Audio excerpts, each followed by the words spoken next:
Hello student, myself Professor Deepak Saini. Today we are going to do male reproductive system and I will do this system in parts. First of all, I will explain you all about the testes. There is present a pair of testes in a scrotum sac. This is a scrotum sac. Scrotum sac is an outpouch from the lower abdominal wall present behind the penis, between the thighs are there. Why the testis has to be kept in a scrotum sac outside the abdomen? Because its temperature has to be kept 2 degrees below our body temperature. Our body temperature is 98.5. The testis has to be kept around 96 so that they can function, they can produce sperm. If the temperature of testis will become equal to our body temperature, they stop producing the sperms. That's why it is kept in a scrotum sac. And scrotum sac, it is lined by it is covered by a skin. This is a skin is there. Outer is the skin is there. It is pigmented, and after the puberty, hairs will develop. And below the skin, there is a dartos muscles are there. There is a dartos muscles होते हैं. एक dartos muscles होते हैं. ठीक है? और this scrotum sac is divided into two compartments by a septum. Internally, this septum is there. This is called as in septum scroti. And externally there is groove-like structure is there which represent where the this septum is present. बाहर की तरफ से ना आपको एक थोड़ा सा ऐसे डिप्रेशन सा दिखेगा, उसको हम बोल देते हैं रैफे कह देते हैं. Raphe is that is called as an raphe is there. ठीक है. And in each sex there is a one testis is there. ठीक है.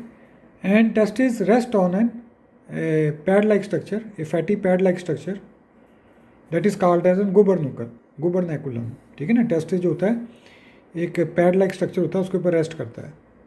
ठीक है. अगर हम इसका मैं स्ट्रक्चर दिखाऊँ आपको इसका स्क्रोटम सैक्स का, तो you will see this is a scrotum sac is there and you are seeing that outside the skin is there, below the skin is a dartos muscles. You see this is a dartos muscles are there. ठीक है ना. Then after the dartos muscles there is present and this is the external spermatic fascia. External spermatic fascia, dartos muscle के बाद external spermatic फेसिका आ जाती है. ये भी एक मेम्ब्रेन होती है. Then this testis are there. ठीक है. दिस टेस्टिस एंड दिस जो ये जो है क्या कहते हैं scrotum sac, they communicate with the abdominal, they communicate with the abdominal through a canal that is called as an inguinal canal बोल देते हैं इसको. We name it as an inguinal canal is there. ठीक है. ये अगर आप देखो, ये यहाँ पे एक इंगीनियल कैनाल होती है. ये scrotum sac they communicate with the abdomen through an inguinal canal. इस इंगीनियल कैनाल से, ठीक है ना, इस इंगीनियल कैनाल से टेस्टिस जो है वो 7 मंथ में, जब फीटस का 7 मंथ होता है तो वो डिसेंड कर जाते हैं एब्डोमेन से into the scrotum sac. Testis बनते तो एब्डोमेन में, लेकिन जब 7 मंथ ऑफ द फीटस होता है तो ये इंगीनियल कैनाल दोनों तरफ होती है, वहाँ से ये डिसेंड कर जाते हैं इनटू द स्क्रोटम सैक. ठीक है ना. स्क्रोटम सैक से में डिसेंड कर जाते हैं. हाँ, कुछ ऐसे एनिमल्स हैं लाइक एलिफेंट, सील, वेल, जिसके अंदर testis remain in the abdomen. Abdomen में ही टेस्टिस रहते हैं. ठीक है ना. और कुछ ऐसे एनिमल हैं बैट और ऊटर, जिसके अंदर टेस्टिस जो हैं वो डिसेंड कर जाते हैं into the scrotum sac during breeding season. बाद में दोबारा से एब्डोमेन में चल जाते हैं जब ब्रीडिंग सीजन नहीं होता. कईयों के केस ऐसा आया है ह्यूमंस के अंदर कि testis fail to descend into the scrotum sac. Testis fail to descend into the scrotum sac. मैंने अभी बताया कि 7 मंथ जो फीटस की जो 7 मंथ होता है तब टेस्टिस ने डिसेंड कर जाना होता है स्क्रोटम सैक में. But in some cases they don't descend. इसको हम बोलते हैं cryptorchidism. That is called as an cryptorchidism कहा जाता है. Fail to descend into the scrotum sac. ठीक है ना. एक होता है orchidectomy, removal of the testis is there, that is done by the surgery. एक होता है कि टेस्टिस को हम क्रश कर देते हैं या डैमेज कर देते हैं या रिमूव कर देते हैं, इसको हम कैस्ट्रेशन कहते हैं. ये ज़्यादातर बुल्स वगैरह में किया जाता है कैस्ट्रेशन, क्योंकि जो टेस्टिस है ना ये एक टेस्टोस्टेरोन हार्मोन प्रोड्यूस करता है और टेस्टोस्टेरोन हार्मोन एनिमल्स के अंदर एक एग्रेशन लाता है. तो बुल के अंदर एग्रेशन ना आए, वो हमारे अकॉर्डिंगली काम करे, तो इसलिए they go for the castration is there.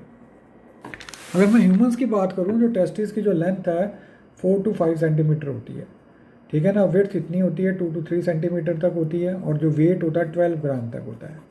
और जो लेफ्ट टेस्टिस होता है वो स्लाइटली लोअर होता है towards the right testis is there.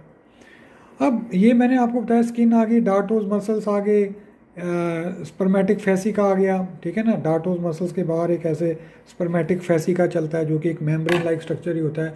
ये देखा भी मैंने आपको यहाँ पे डायग्राम में भी बताया, डेट इज़ स्पर्मेटिक फैसिका, आपने उसको देखा भी, that is the spermatic fascia में अगर आपने देखा, दिस इज़ द एक मेम्ब्रेन लाइक स्ट्रक्चर होता है, this is called an external spermatic fascia, ये मेम्ब्रेन से चलती है। उसके अंदर क्या होता है, उसके अंदर क्रीमेस्टर्स मसल चलते हैं, ये देखो, this is a cremaster muscle. ये क्रीमेस्टर मसल जो होते हैं एब्डोमिनल मसल्स के ही एक्सटेंशंस होती है, ठीक है ना। ये मैंने ये यहाँ तक ही बनाया है, ठीक है ना। ये सारा जो है, this is a cremaster muscles are there, and जो क्रीमेस्टर मसल्स होते हैं they are basically the extension of the, ठीक है ना, एब्डोमिनल मसल। ये देखो जो ब्लैक कलर से बना है, ये देखो आप, ये देखिए, ये क्रीमेस्टर मसल्स, ठीक है ना, ये क्रीमेस्टर मसल्स हैं। अब ये डार्टोज मसल्स और क्रीमेस्टर मसल्स का क्या काम होता है। डार्टोज मसल ऐसे कंट्रैक्ट करते हैं, देखो मैंने आपको बताया कि जब विंटर में बॉडी का बाहर का टेम्परेचर कम हो जाता है तो testis has to be brought near to the body, ठीक है ना। इसलिए ये जो डार्टोज मसल इसको ऐसे कंस्ट्रक्ट करता है, और जो क्रीमेस्टर मसल इसको ऊपर की तरफ खींच लेता है, तो जिससे हमारा स्कोटम सैक छोटा हो जाता है, और testis they are brought to near to the body, और जिससे उसका टेम्परेचर जो है बढ़ जाता है थोड़ा, क्योंकि हमारी बॉडी का टेम्परेचर 98.5 होता है, बाहर का टेम्परेचर ठंडा होता है। तो जब गर्मियाँ आती हैं तो ये रिलैक्स कर जाता है, जिससे स्कोटम सैक जो है वो नीचे की तरफ आ जाते हैं, ठीक है ना। इवन ये जो क्रीमेस्टर मसल्स होते हैं और डार्टोज मसल्स होते हैं, ये स्केलेटन मसल्स होते हैं, they are under the control of our will, even by our will we can able to contract the scrotum sac, ठीक है ना, स्कोटम सैक को कंट्रैक्ट कर सकते हैं। उसके बाद मैंने एक चीज़ बताई कि ये एक इंगीनियल कैनाल है, this is an inguinal canal, ठीक है ना। इंगीनियल कैनाल का हमने देखा भी था कि इंगीनियल कैनाल होती है जिससे कि टेस्टिस डिसेंड कर जाते हैं। अब जब टेस्टिस आएंगे तो साथ में आर्टरीज भी आती है, वेन्स भी आती है, लिम्फेटिक वेसल्स भी आती है। इस इंगीनियल कैनाल से वास डेफरेंस भी निकलती है, वो आगे हम करेंगे। तो इस इंगीनियल कैनाल से arteries, veins, lymphatic vessel, nerves और वास डेफरेंस वो इकट्ठे से निकलते हैं, वो एक कॉर्ड बनाते हैं, जिसको हम बोल देते हैं स्पर्मेटिक कॉर्ड। वो एक कॉर्ड बनाते हैं, और उस कॉर्ड को हम क्या नाम देते हैं, we name it as an spermatic cords are there, ठीक है ना। ये देखो, ये स्पर्मेटिक कॉर्ड है, and this spermatic cord is also covered by the cremaster muscles से कवर्ड है। ये देखो, उसने क्रीमेस्टर मसल्स को जो कार्ड के अंदर से दिखाया गया है कि अंदर ये देखिए आर्टरीज, वेन्स, वास डेफरेंस, ये सारा स्पर्मेटिक कॉर्ड से इकट्ठा स्पर्मेटिक कॉर्ड ही बनाते हैं। स्पर्मेटिक कॉर्ड में क्या क्या होगा, वास डेफरेंस होगा, टेस्टिकुलर आर्टरीज होंगी, वेन्स होंगी, नर्व्स होगी, लिम्फेटिक वेसल्स होंगी। तो this is the spermatic cord, और ये स्पर्मेटिक कॉर्ड जो है ना वास डेफरेंस से निकलती है। और जब टेस्टिस डिसेंड कर जाते हैं तो क्या होता है, ये जो इंग्यूनियल कैनाल है वो भर जाती है, इंग्यूनियल कैनाल जो है वो भर जाती है, ऐसे प्लग हो जाती है, बस they give the passage only for the spermatic cord. लेकिन कईयों में वो नहीं भरती, और जिससे क्या होता है, इस बीमारी को कहते हैं हम इंगीनियल हर्निया। इस बीमारी को हम क्या नाम देते हैं, we name it as an inguinal hernia. ये देखो, नॉर्मली तो क्या होता है कि ये जो पार्टीशन है, ये देखा आपने, ये भर गई विद द कनेक्टिव टिश्यू से भर जाती है।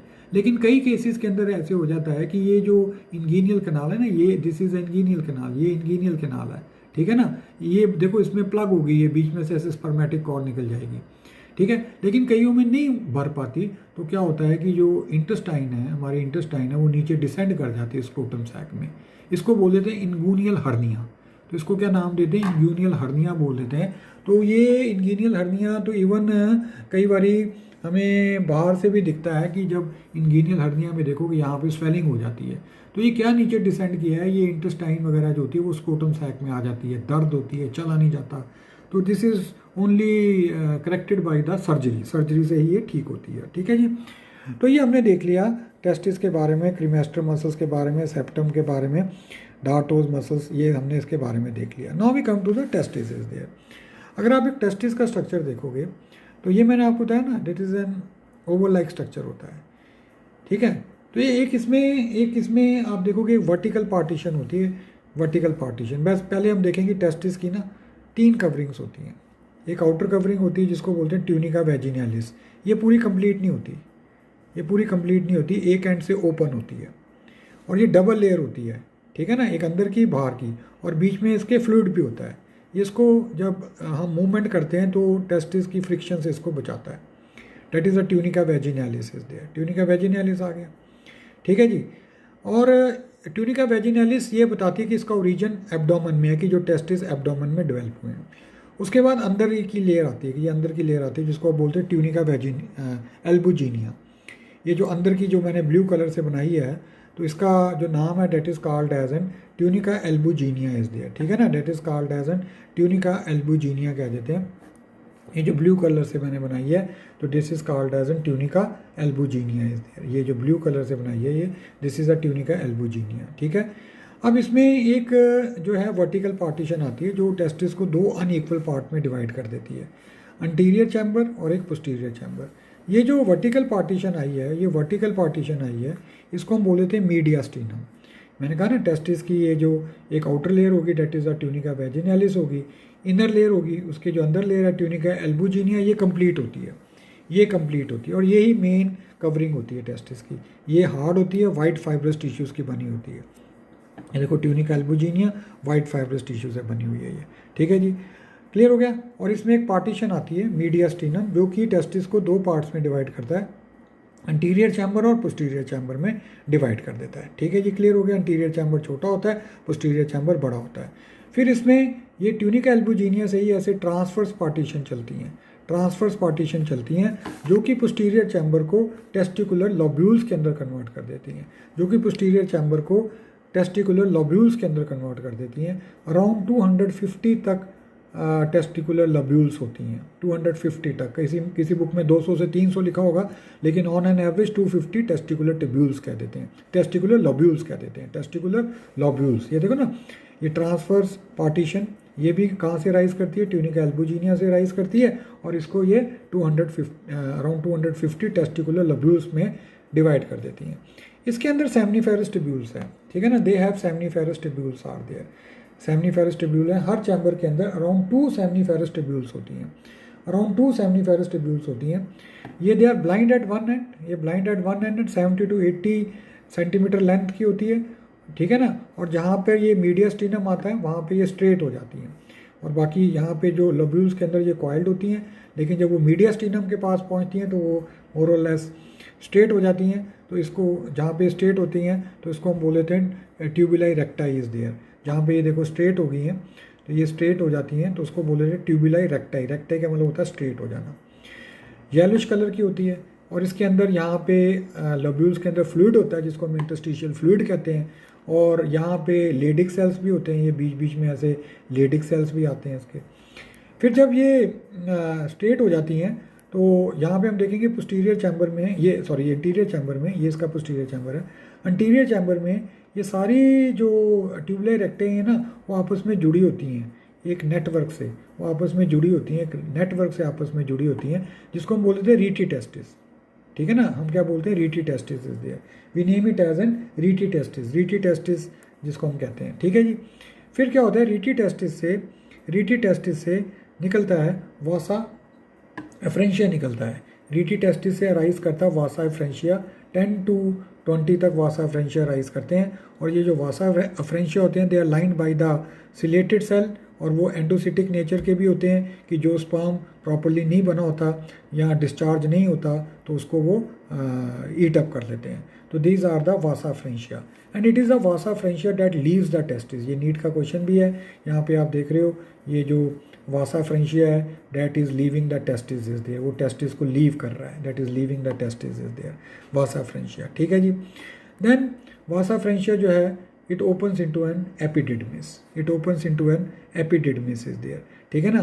epididymis जो होता है that is lined by the pseudostratified epithelial से lined होता है, ये काफ़ी लंबा होता है, coiled होता है, इसके 3 पार्ट्स में आ जाते हैं। ऊपर वाले पार्ट को बोल देते हैं कैपुट एपिडिडमिस, बीच वाले को बोल देते हैं कॉर्पस एपिडिडमिस, और नीचे वाले को बोल देते हैं कॉडा एपिडिडमिस। ये इसका बड़ा इंपॉर्टेंट रोल है, ये इसका नीट में क्वेश्चन भी आता होता है, इसके रोल को हम MMS से याद रख लेते हैं, MMS से, ठीक है ना.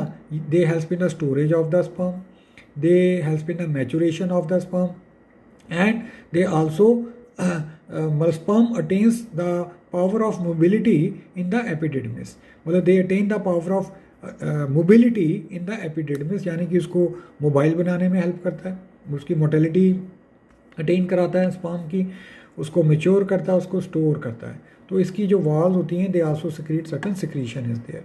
ठीक है ना. तो this is an epididymis. Then epididymis leads to the vas deferens, and it is a vas deferens that will leave the test scrotum sac, that is leaving the scrotum sac. दो question आते होते हैं, vas efferentia leaves the testis, and vas deferens जो है they leave the scrotum sac is there. Vas deferens will leave the scrotum sac is there. आप यहाँ पे देखोगे भी, मैं यहाँ से भी दिखाता हूँ आपको, जिसमें आप देखोगे कि this is the vas deferens which is leaving the scrotum sac is there. ये स्कोटम सैक को लीव कर जाता है. ठीक है, ये क्लियर हो गया. यहाँ तक हमने पढ़ लिया. तो अगर हम एक और चीज़ देखें कि जो ट्यूबुलाई रेक्टाई हो गया, ये ट्यूबुलाई रेक्टाई हो गया, ठीक है ना, रीटी टेस्टिस हो गया, ठीक है ना, और वासा फ्रेंशिया हो गया. इसको हम इंट्रा टेस्टिकुलर जेनिटल डक्ट कह देते हैं, क्योंकि ये टेस्टिस के अंदर है ना. ठीक है ना. क्या कह दिया हमने, ट्यूबुलाई रेक्टाई कह दिया, रीटी टेस्टिस कह दिया, वासा फ्रेंशिया कह दिया. तो इसको हम इंट्रा टेस्टिकुलर जेनिटल डक्ट भी कह देते हैं. ठीक है ना, जेनिटल डक्ट भी कह देते हैं. ठीक है, ये क्लियर हो गया. और testis plus epididymis, testis plus epididymis को हम टेस्टिकल्स भी कह देते हैं. तो ये देखो मैंने आपको यहाँ पे बताया, tubuli recti plus rete testis plus vasa efferentia, इसको हम इंट्रा टेस्टिकुलर जेनिटल डक्ट भी कह देते हैं. एपिडिडमिस बताया, line by the pseudostratified epithelium. Testicles क्या होता है, term is use for both testis plus epididymis. Testis plus epididymis को हम टेस्टिकल्स का भी नाम दे देते हैं. अब मैं इसका अगर मैं ट्रांसफर सेक्शन काट के देखूं तो मुझे ऐसे नज़र आएगा ये चीज़. These are the seminiferous tubules हैं. ठीक है ना. Seminiferous tubules are lined by the germinal epithelium. इसको प्राइमरी जर्म लेयर भी कह देते हैं. ये क्यूबॉइडल नेचर की होती हैं. ठीक है ना. बीच में कुछ बड़े बड़े सेल्स होते हैं. इन बड़े बड़े सेल को हम सर्टोली सेल्स भी कह देते हैं या सस्टेंटेकुलर सेल्स भी कह देते हैं. ठीक है ना. बीच में ये लेडिक सेल्स होते हैं. ठीक है ना. ये जो मैंने यहाँ पे चीज़ बनाई है, ये चीज़ ठीक है ना, इधर ये लेडिक सेल्स आर देयर. इसको हम इंटरस्टिशियल सेल्स भी कह देते हैं. ठीक है ना. और ये लेडिक सेल जो सिक्रीट करते हैं टेस्टोस्टेरोन सिक्रीट करते हैं. आपको पता है जब प्यूबर्टी आती है तो हमारे हाइपोथैलेमस से गोनेडोट्रोपिक लीजिंग हार्मोन आता है. क्या आता है, गोनेडोट्रोपिक लीजिंग हार्मोन आता है. वो हाइपोथैलेमस से एंटीरियर लोब ऑफ पिट्यूटरी में जाता है. एंटीरियर लोब ऑफ पिट्यूटरी में जाएगा तो वो प्रोड्यूस करता है FSH और LH. Anterior lobe of pituitary FSH और LH आती है. GnRH प्रोड्यूस ही तब होता है जब प्यूबर्टी आ जाती है. जब प्यूबर्टी आ जाती है तो FSH और LH प्रोड्यूस करता है. LH ल्यूटेनिजिंग हार्मोन, ल्यूटेनिजिंग हार्मोन जिसको कहते हैं, ये लेडिक सेल को स्टिमुलेट करता है. याद रखना है L for luteinizing, L for Leydig cell. ये नीट का क्वेश्चन है. और लेडिक सेल आगे टेस्टोस्टेरोन प्रोड्यूस करना शुरू कर देता है और टेस्टोस्टेरोन से हमारी बॉडी में सेकेंडरी सेक्सुअल करैक्टर आते हैं. ठीक है जी. उसके बाद ये FSH है, फॉलिकल स्टिमुलेटिंग हार्मोन, ये सर्टोली सेल को स्टिमुलेट करता है. That will stimulate the Sertoli cells are there. तो ये सर्टोली सेल को स्टिमुलेट करेगा. सर्टोली सेल आगे स्पर्मियोजेनेसिस में हेल्प करते हैं. और भी इसके रोल हैं, वो हमारे जो नेक्स्ट लेक्चर है उसके अंदर आएगा. ठीक है ना. तो ये हमने देख लिया कि कैसे टेस्टिस एक स्क्रोटम सैक के अंदर आए. ठीक है. और उसका पर्पस क्या था आने का. फिर हमने टेस्टिस के बारे में पढ़ा. ठीक है ना. तो और ये सेमनीफेरस ट्यूब्यूल्स के बारे में पढ़ा. और ये मैंने आपको बताया एक आउटर लेयर बताई मैंने. ठीक है ना. That is a tunica vaginalis. उसके बाद अंदर ट्यूनिका एल्बुजिनिया बताई. उसके अंदर एक और लेयर होती है जिसको बोलते हैं ट्यूनिका वेस्कुलोसा. तो 3 लेयर्स हमने पढ़ी. 3 लेयर्स पढ़ी, tunica vaginalis, tunica albuginea, tunica vasculosa. Tunica albuginea and that of the tunica vasculosa. ये 3 लेयर्स हमने यहाँ पे देखी हैं. ठीक है ना. This 3 layers they are of the testis are there. ठीक है. These are of the testis are there. लेकिन अगर हम बाहर से उसकी लेना चाहें, कि बाहर से उसकी डिफरेंट लेयर्स देखना चाहें, तो जैसे बाहर की आ गई स्किन आ गई, पहले आ गई स्किन आ गई, फिर आ गया डार्टोज मसल्स आ गया. डार्टोज मसल्स के बाद एक्सटर्नल स्पर्मेटिक फेसिका आ जाता है. ठीक है ना. ये डार्टोज मसल्स के बाद ना, ये मैंने आपको बताया था एक्सटर्नल स्पर्मेटिक फेसिका एक लेयर होती है. फिर क्रीमेस्टर मसल्स आ जाता है. क्रीमेस्टर मसल्स के बाद इसके अंदर एक क्रीमेस्टर मसल्स के अंदर एक और लेयर होती है जिसको बोल देते हैं इंटरनल स्पर्मेटिक फेसिका कह देते हैं. इंटरनल स्पर्मेटिक फेसिका कह देते हैं। उसके बाद ट्यूनिका वैजिनालिस आ जाती है। देखो ना, अगर हम बाहर से चले स्किन के बाद आई डार्टोस मसल, उसके बाद external spermatic fascia, cremaster muscle, internal spermatic fascia, फिर ये टेस्टिस की आउटर मोस्ट लेयर को हमने क्या कहा, ट्यूनिका वेजिनालिस, फिर उसके बाद ट्यूनिका एल्बुजिनिया, फिर उसके बाद ट्यूनिका वेस्कुलोसा। तो ये देखो हमने लेयर ऑफ स्कोटम से एक याद करने का तरीका बनाया हुआ है। Some dangerous English man called it the testis, some dangerous English man call it the testis, S for skin, D for dartos muscle, E for external spermatic fascia, C for cremaster muscle, I for internal spermatic fascica, T for tunica vaginalis, then the tunica albuginea। तो ये जो थी different layer थी, और cremaster muscles का भी role बता दिया, डार्टोस मसल्स का भी रोल बता दिया। तो ये हमने देखा कि टेस्टिस के बारे में हमने पढ़ लिया, ठीक है। और ये ठीक है, अब नेक्स्ट लेक्चर में मैं आपको इसके मेल रिप्रोडक्टिव सिस्टम का बाकी का पार्ट बताऊंगा। ओके बेटा, थैंक